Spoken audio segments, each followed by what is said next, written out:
Hello everyone, and welcome to my Young and the Restless official 24 channel. I hope everyone is having a wonderful day. Before we begin, please hit the subscribe button and give this video a thumbs up.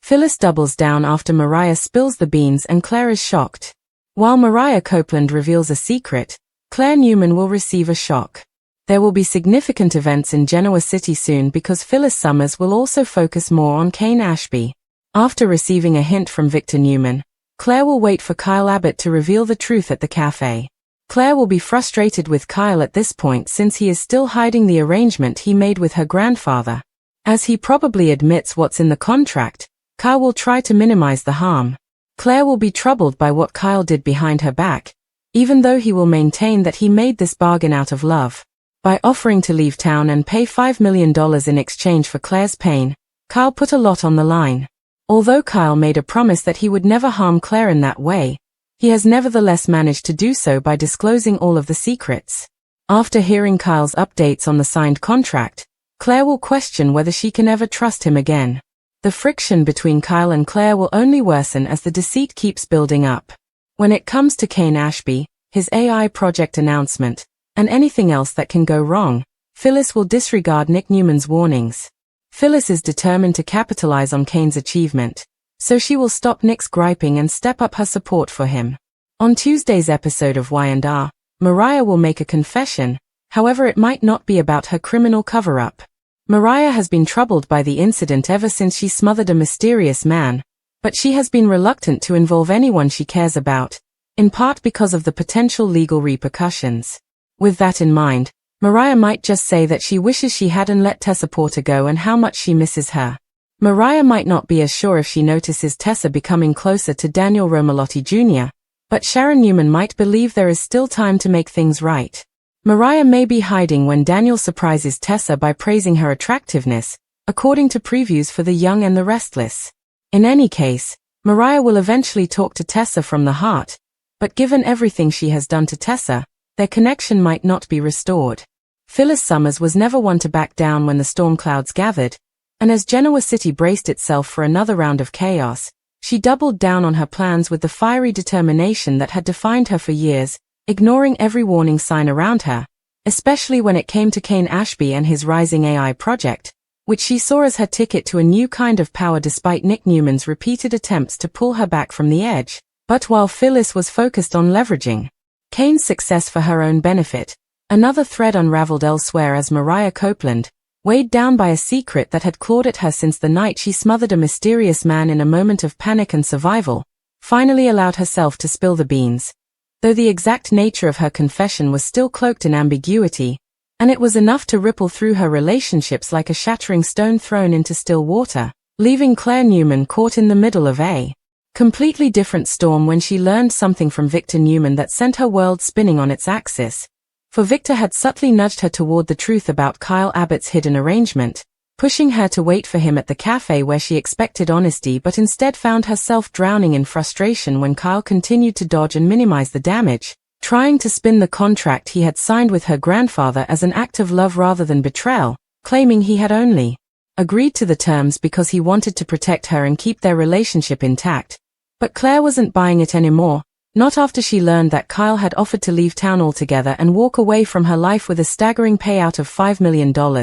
a sum that felt less like love and more like a cold transaction designed to put a price on her pain. And though Kyle insisted his intentions were noble, that he had risked everything out of devotion to her, Claire couldn't shake the gnawing feeling that he had broken his word, for he had once promised never to harm her in the ways her family had already wounded her. And yet here he was, hiding secrets, signing contracts, and proving that deceit could fester even in the heart of someone she thought she could trust, leaving her to question whether trust between them could ever be restored. And as the tension between Kyle and Claire escalated with each revelation, cracks deepened in their fragile bond, making reconciliation feel almost impossible, especially with Claire's anger fueled by the sense that her grandfather had manipulated yet another piece of her personal life. And while that relationship spiraled, Phyllis continued barreling forward, disregarding Nick's cautionary words that Kane's AI project could easily implode or lead them into dangerous waters. But Phyllis didn't care.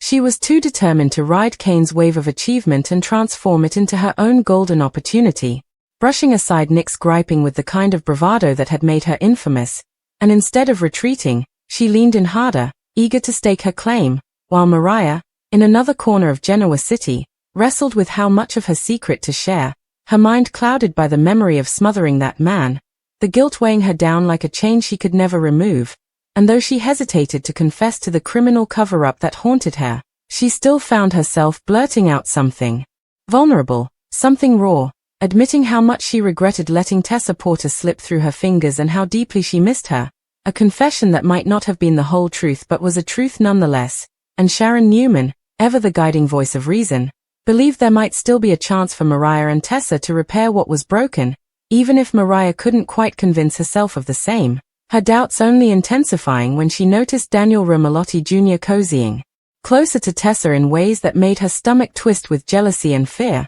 particularly when Daniel surprised Tessa with flirty compliments, praising her beauty in a way that made Mariah want to retreat into the shadows, unsure of whether she could even fight for Tessa anymore. But despite her insecurities and the heavy baggage of her hidden crimes, Mariah eventually found the courage to pour her heart out, seeking Tessa's forgiveness in a heartfelt conversation that might not heal the damage overnight, but at least cracked open the possibility of a new chapter, though whether Tessa could forgive her entirely remained to be seen. And through all of this, Phyllis continued to harden her stance, refusing to let anyone, Nick, Sharon, or even her own conscience, distract her from her determination to capitalize on Kane's success, while Claire's heartbreak at Kyle's duplicity threatened to push her into darker territory, setting the stage for more deception, conflict, and shocking revelations in Genoa City, where secrets never stayed buried for long and trust was the most fragile currency of all. Phyllis Summers, more emboldened than ever,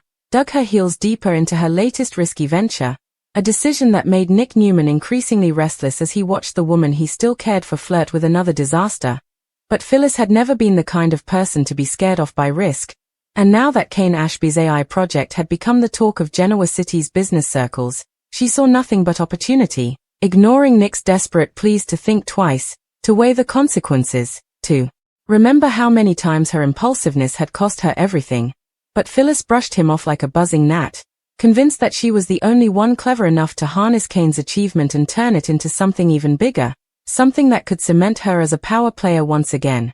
And in her mind, Nick's endless lectures were nothing more than the words of a man too cautious, too bound by his own morality to grasp the boldness it took to win in a city like this, while in another corner of town Mariah Copeland found herself trapped in a spiral of guilt and vulnerability, the weight of her secret pressing down harder than ever as she considered what her partial confession had truly accomplished. Because even though she had revealed to Sharon that she longed for Tessa Porter and wished she had never let her go, she had not admitted the darkest truth of all, the incident that haunted her nights, the smothered man whose lifeless face visited her in dreams, the crime that could destroy her life if it ever came to light. And though Sharon had offered her a glimmer of hope, urging her to take steps to repair her relationship with Tessa, Mariah's fear of rejection and exposure gnawed at her constantly, leaving her wondering if she would ever truly be free of the shadows. And just as Mariah wrestled with her demons, Claire Newman's world continued to tilt off its axis, for the cafe confrontation with Kyle Abbott had left her raw, shaking,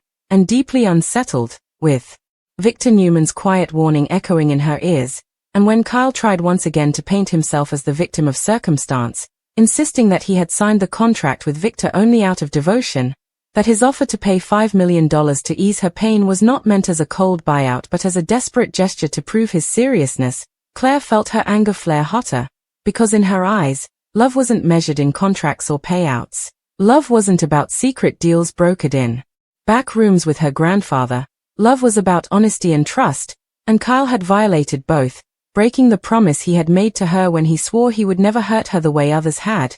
And as she looked at him across that cafe table, his eyes pleading for forgiveness, Claire found herself at war within, torn between the part of her that still wanted to believe in him and the part of her that knew she might never trust him again. And the truth was, the betrayal cut so deep that even Kyle's assurances couldn't patch the wound, and though he tried to minimize the harm, tried to convince her that everything he had done was for her own good, the damage had already been done, creating a rift that would only widen as more secrets came to light. For in Genoa City, secrets always surface sooner or later, and as Claire stormed out, leaving Kyle behind to wrestle with his own guilt, she felt the bitter sting of disillusionment, realizing that her grandfather had manipulated yet another piece of her personal life, and that Kyle, the man she thought she could count on, had allowed himself to become a pawn in Victor's endless chess game. And as she grappled with that painful truth, Phyllis continued to press forward with her schemes, growing closer to Kane as she inserted herself into his project in ways that made Nick's blood boil.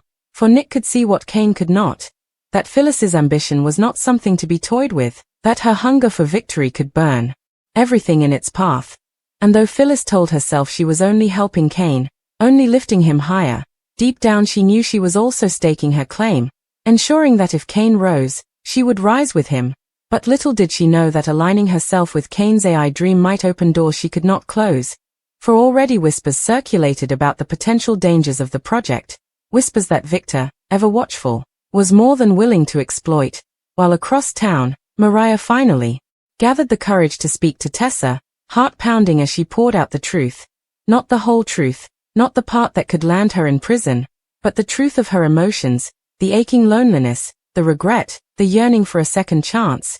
And though Tessa listened, her face unreadable, her silence heavy, Mariah pressed on, desperate to bridge the gulf between them. And yet she couldn't ignore the nagging image of Daniel Romalotti Jr., his smile warm and his compliments flowing, his presence threatening to become the wedge that would permanently separate her from the woman she loved. Because while Mariah had been drowning in guilt and self-doubt, Daniel had been present, offering Tessa encouragement, light, and maybe even affection. Something Mariah feared she had forfeited forever. And as she spoke, her voice trembling, Mariah knew that even if Tessa forgave her, rebuilding their bond would be a long road, one that might never fully erase the scars she had left, but she had to try. Because the alternative, living with silence, with distance, with unspoken words, was unbearable. And as all of these threads intertwined, Genoa City pulsed with tension, a city on the brink of eruption, with Phyllis doubling down on Kane's future, Claire questioning whether she could ever forgive Kyle, Mariah daring to hope for Tessa's love while hiding a devastating crime, and Victor, ever the puppet master, watching from the shadows, waiting for the precise moment to pull the strings that would send everything crashing down. Because in the world of the Newmans, the Abbotts, and everyone caught in between, nothing stayed hidden for long, and every secret, every betrayal, every reckless gamble carried consequences that no one could escape, least of all those who believed they were in control. Claire Newman had never felt such a storm of betrayal coursing through her veins as she did in the days following her cafe confrontation with Kyle Abbott. And though part of her wanted to shut down, retreat into silence, and let the pain calcify into another wound like so many others in her family's history, the sharper, more defiant part of her demanded answers. And those answers could only come from one man, her grandfather, Victor Newman, the patriarch whose influence seeped into every corner of her life like a shadow she could never outrun. So she marched into his office at Newman Enterprises with her chin high and her heart pounding, determined to demand why he had forced Kyle into such an arrangement behind her back. But Victor, calm and calculating as ever, merely leaned back in his chair with that infuriating air of control, explaining in his gravelly tone that he had only been protecting her interests, that Kyle was a liability, that securing his loyalty through a contract was the only way to ensure Claire didn't become collateral damage in Kyle's endless dance of indecision. Yet Claire's anger only deepened at the realization that Victor saw her happiness as another business transaction, a chess piece to be moved for the greater Newman empire. And though she tried to stand her ground, Victor's piercing stare and steady words chipped at her resolve, making her question whether resisting him was even possible. While across town Kyle Abbott sat alone at society nursing a glass of whiskey, replaying the confrontation in his mind, haunted by the look on Claire's face when she realized the extent of his betrayal. And for perhaps the first time in his life he felt utterly cornered, his usual charm and excuses ringing hollow, his decisions leaving a bitter taste he couldn't wash away. Because he knew that no matter how many times he told himself he had acted out of love, the truth was that he had let himself be manipulated by Victor Newman, and now Claire's trust, something far rarer and more precious than any business deal, might be lost forever, sending him into a spiral of guilt that pushed him to the brink of self-destruction, a spiral only accelerated by whispers around town that his actions were already becoming public knowledge, with colleagues, friends, and enemies alike gossiping about the contract and the $5 million offer as if his private shame were just another headline to devour. And while Kyle drowned his regrets, Phyllis Summers was busy weaving her own brand of chaos, doubling down yet again by inserting herself even deeper into Kane Ashby's AI project, brushing aside his cautious hesitations with the kind of zeal that both impressed and unnerved him, because though Kane admired her determination, he also sensed the volatility in her approach, the way she dismissed Nick Newman's warnings as irrelevant noise, the way she seemed almost addicted to the adrenaline of risk, and while Kane had every reason to stay focused on the practical, technical side of his project, Phyllis insisted on pushing it into new markets, new levels of exposure, promising that with her behind him the project could be unstoppable. And though Kane didn't say it aloud, he couldn't shake the suspicion that Phyllis's support was as much about her own redemption as it was about him, yet for now he allowed her into his orbit, unaware that her presence was already painting a target on both of their backs, because Victor Newman, watching from afar, had little interest in letting Kane's AI breakthrough rise unchecked, particularly with Phyllis at the helm. And while these business and romantic entanglements simmered, Mariah Copeland found herself trapped between confession and collapse. For though she had finally admitted to Tessa how deeply she missed her, how desperately she longed for another chance, the darker truth continued to claw at her insides, the crime she had committed hanging over her like a noose, and each day she lived in fear that someone would uncover it, that the man she had smothered would somehow be tied back to her, that whispers would become accusations and accusations would lead to prison. And though she tried to cling to Sharon's assurances that there was still time to heal, her paranoia only deepened when she overheard two strangers at Crimson Lights discussing a cold case investigation, their words vague but enough to make her heart race as she wondered if the past she thought she had buried was about to resurface. And the more she thought about it, the more Mariah began to believe that confiding in Sharon or even Tessa fully might be her only salvation, yet every time she opened her mouth to speak the words stuck in her throat, drowned out by fear of losing everything, of being abandoned, of being judged beyond repair. And so she remained in limbo, pouring out fragments of truth while holding back the darkest piece, unaware that time was running out and the walls were closing in. Just as Kyle's walls were closing in with Claire pulling further away and Victor tightening his grip, just as Phyllis and Kane unknowingly stepped closer to a trap that could undo them both. And through it all Genoa City buzzed with speculation, tension, and betrayal, its citizens circling one another like predators and prey in a cage too small to contain them, every whispered secret carrying the potential to ignite a firestorm that no one could control once the first spark was struck. Claire left Newman Enterprises with her fists clenched and her mind reeling, the sting of Victor's calm dismissal cutting deeper than any raised voice ever could. Because it was never about shouting with Victor, it was about power, about how effortlessly he bent people to his will until they began doubting themselves. But this time Claire swore she would not be a pawn in his empire, and as she stepped out into the cool evening air she pulled out her phone, her thumb hovering over Kyle's number. Before she stopped herself, realizing that any further words between them would only circle the same wound, the betrayal that could not be undone, while inside society, Kyle ordered another whiskey, the burn in his throat dulling nothing as guilt twisted him into knots, and he found himself thinking reckless thoughts. If Claire wouldn't forgive him, maybe he could at least expose Victor's manipulation and prove he wasn't the only one at fault, a dangerous impulse that could either save or ruin him depending on how far he was willing to go. And meanwhile Phyllis, in her usual blaze of determination, set up a meeting with potential investors for Kane's AI project, striding into the room like it was already hers, spinning bold promises about revolutionizing industries, ignoring Kane's subtle attempts to temper expectations, because in her mind moderation was weakness, and she wasn't about to let anyone, not even Kane himself, slow her momentum. But what Phyllis didn't know was that Victor had already begun quietly circling the project, dispatching his people to dig into the tech, the funding, even Phyllis's involvement, knowing that if Kane's creation was truly groundbreaking, Newman Enterprises would either control it or crush it, and that made Kane uneasy in a way he couldn't yet articulate. While across town Mariah sat on Sharon's sofa with her hands trembling around a cup of tea, her heart slamming against her ribs as she finally whispered the words she had been holding back for so long. "I did something terrible, Mom." But just as Sharon leaned in with concern, Mariah's phone buzzed with a news alert, freezing her cold. An article about law enforcement reopening an investigation into an unidentified man's suspicious death. And though the report was vague, the photo accompanying it looked too familiar, too haunting, sending Mariah's mind spiraling as she realized that the past she thought was buried might now be clawing its way into the present. And if she didn't act soon, it wouldn't just be her secret anymore. It would be a public scandal with consequences she couldn't even begin to imagine, setting the stage for a reckoning that no one in Genoa City would be able to ignore.